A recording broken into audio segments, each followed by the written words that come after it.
Nobody. Nobody circles the wagons like the Buffalo Bills.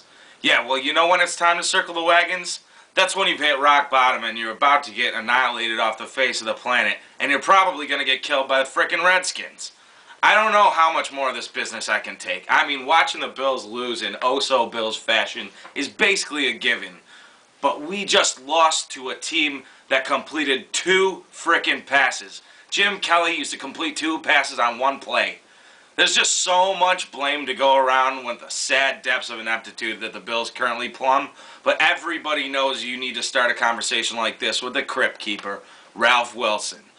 That rich prick is so old and decrepit that he can't even sit comfortably with his mouth in a closed position, and we're expected to believe that he knows the first frickin' thing about running a football team, and every single person under him is equally useless.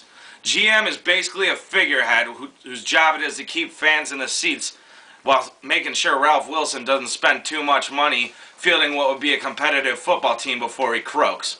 Dick Duran just doesn't have what it takes to be an NFL coach or to coach an NFL offense. I think my high school team had a thicker playbook than the Bills do. Is it a good thing that people can't tell the difference between your demeanor when you lose or win a game unless it's apparent that your job is in the balance? At which point your expression looks something like you're about to shit your pants? I'm thinking no. Everybody in Buffalo was ready to burn down J.P. Lossman's house before he left. But is there any question in any Bills fan's mind that we were better off at quarterback then? At least Lossman wasn't scared to throw a ball past the first down marker.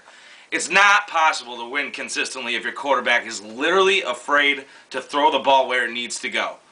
Edwards has the second best receiver of all time and the highest paid bill ever at his disposal on every play and refuses to throw to them once they've passed 10 yards down the field. Realistically, there are more problems on the field than anybody should attempt to talk about unless they want to spend the rest of their day arguing with other Bills fans that don't know dick about football. The bottom line is, this is an organization that from the top down has become comfortable and complacent with their absolute mediocrity.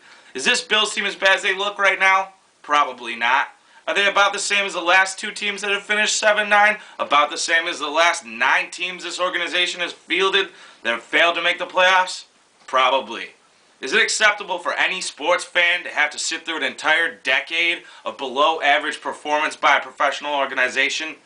In my opinion, it's an absolute travesty that fans pay money to see performance like this, and I'm about one more 6-3 loss from wishing this team good riddance.